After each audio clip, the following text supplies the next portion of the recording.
I'm going to show you how cortisol, the stress hormone, is ruining your skin and making you gain weight. Don't worry, we'll explain how to counter it too. Welcome back to the Senior Health Experience. I'm Marcus Reid, and today we are tackling a question that has been flooding our community lately, and it's a frustrating one. Why is it that once we cross that 60-year-old threshold, our bodies seem to start fighting us on two very specific fronts? Stubborn abdominal weight that won't budge and skin that suddenly feels thin, fragile, and what many of you call crepey? It's the number one complaint we hear, Marcus, and for years the medical community has treated these as two completely separate issues. You go to a dermatologist for your skin, and you go to a nutritionist or a GP for your weight. But today, we're going to show you why that siloed approach is actually why so many of you are failing to see results. You've been diving deep into some new clinical data, Suki, and you're suggesting there is one single master switch behind both of these problems.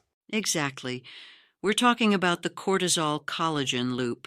Most people know cortisol as the stress hormone, but what the latest research from the Journal of Clinical Endocrinology is showing us is that after 60, cortisol becomes a biological shredder. It doesn't just make you feel stressed, it actively dismantles the structural integrity of your skin and reroutes your metabolism to store fat in the most dangerous place possible, around your organs. This is a big claim.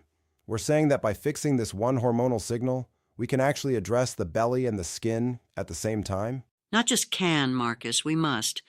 If you don't fix the signal, no amount of skin cream or calorie counting will work. Today, we're going to give you the exact 3-step protocol to flip that switch. Let's jump into the studio. Let's start with the skin, because that's often the first place we see the damage. We talk a lot on this channel about collagen. We know it's the glue that holds us together. But what does cortisol actually do to it? To understand this, we have to look at a process called proteolysis. In a healthy body, your system is constantly building up and breaking down proteins. It's a balance, but high cortisol levels shift that balance entirely toward breakdown. So it's like a construction crew that stops building new walls and starts tearing down the existing ones for scrap metal? That's a perfect analogy. Research published in Clinical, Cosmetic, and Investigational Dermatology has identified that elevated glucocorticoids, that's the scientific name for cortisol-like hormones, directly inhibit the activity of fibroblasts. So the factory just shuts down? It's worse than a shutdown. Cortisol also stimulates the production of matrix metalloproteinases, MMPs. These are enzymes whose sole job is to dissolve protein. Under normal circumstances, they help clear out damaged tissue. But when cortisol is chronically high, these MMPs go into a feeding frenzy. They start dissolving healthy collagen, healthy elastin, and even the hyaluronic acid that keeps your skin hydrated. This explains why skin doesn't just wrinkle. It actually thins out. It loses its density. Precisely. It becomes paper thin because the actual structural mat of the skin is being eaten away from the inside. And here is the outlier fact that most people miss.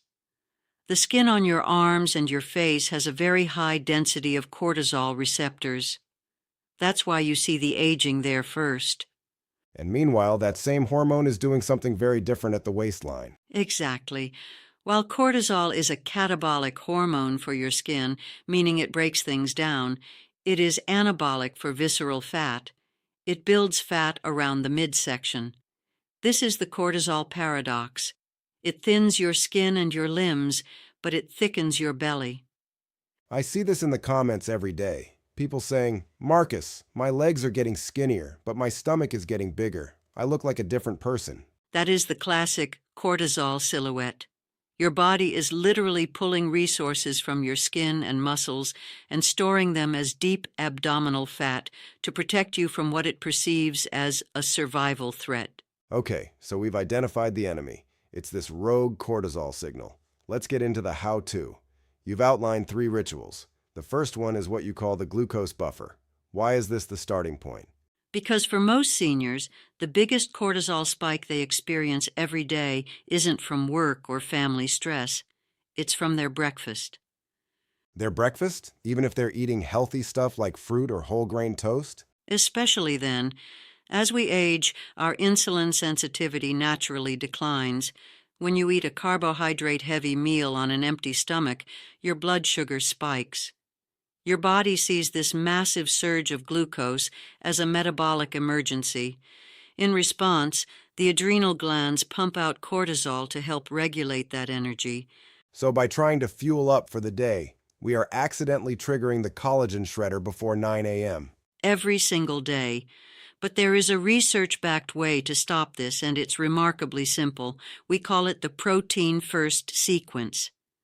A study in the journal Diabetes Care found that if you simply consume a high-quality protein and a healthy fat before you touch a carbohydrate, you can blunt the glucose response by up to 40%. 40%? That's a huge margin. So, give us the breakdown. If I'm sitting down to a meal, what does that look like in practice? It means you never lead with the toast. You never lead with the fruit. You start with 2 hard-boiled eggs, a piece of wild-caught salmon, or even just a handful of walnuts. This creates a metabolic buffer in your digestive tract. When the carbohydrates finally arrive, they are absorbed slowly, the glucose emergency is avoided, and your cortisol levels stay flat. This is such a powerful shift because it doesn't require you to give up the foods you love. You're just changing the order of operations to protect your hormones. Exactly. And for the skin, this is vital.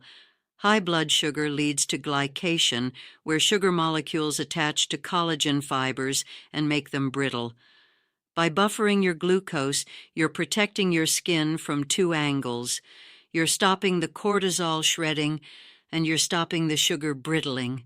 Ritual number 2 moves from what we eat to how our nervous system is functioning. You call it the vagal tone reset. Now, we've mentioned the vagus nerve before, but let's connect it specifically to this belly skin problem. The vagus nerve is the commander-in-chief of your parasympathetic nervous system.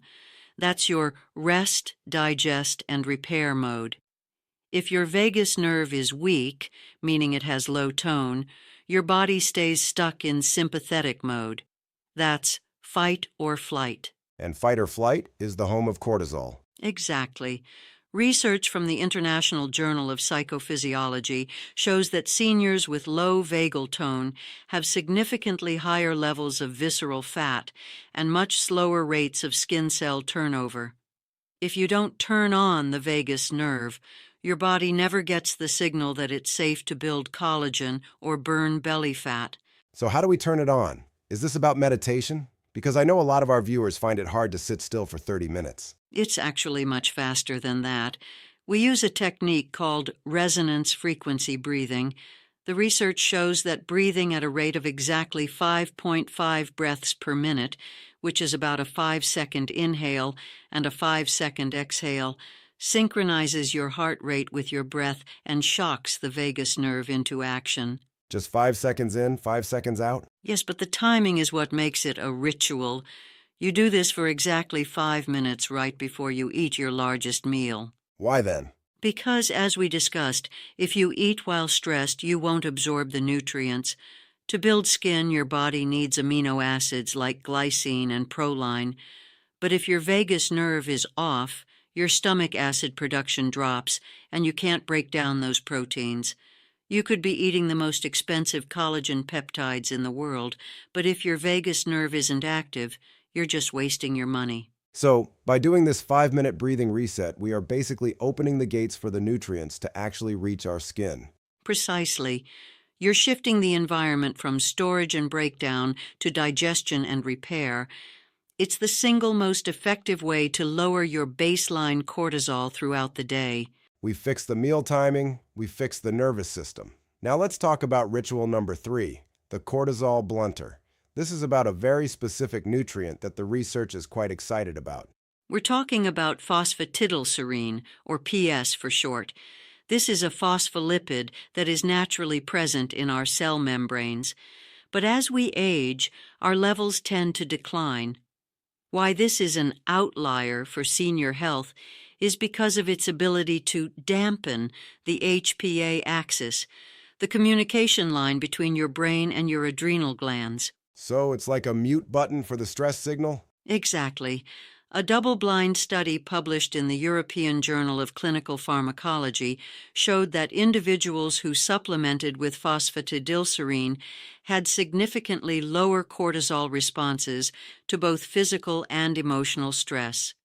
It doesn't block cortisol. You need some cortisol to function, but it prevents that runaway spike that leads to the skin shredding and fat storing we've been talking about. Where do we find this? Is it in our diet, or is this a supplement conversation? You can find it in organ meats like beef liver and in cold water fish like Atlantic mackerel. However, to get the clinical dose used in the studies, which is usually around 300 to 400 milligrams, most people find a high-quality sunflower-derived PS supplement is more practical. And the result of adding this to the routine? The result is what we call metabolic resilience. When life gets stressful, your body doesn't break. Your skin stays resilient, and your body doesn't feel the need to hoard visceral fat as a safety measure. You're giving your cells the armor they need to withstand the hormonal shifts of aging. This has been an incredible deep dive, Suki. Let's recap for everyone. We aren't just dealing with aging. We're dealing with a specific hormonal imbalance that we have the power to influence. That's right.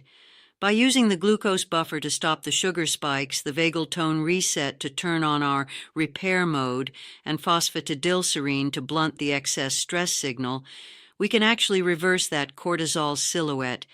You can have firmer skin and a flatter, healthier midsection after 60. The science proves it. If you found this helpful, do us a favor and hit that like button. It helps the algorithm show this science to more people who are struggling. And if you're ready to take the next step in your skin health, you have to watch our video on the 3 nutrients that fix thinning hair, because the hormonal links there are the perfect companion to what we talked about today. We'll see you in the next one. Stay healthy. Stay resilient.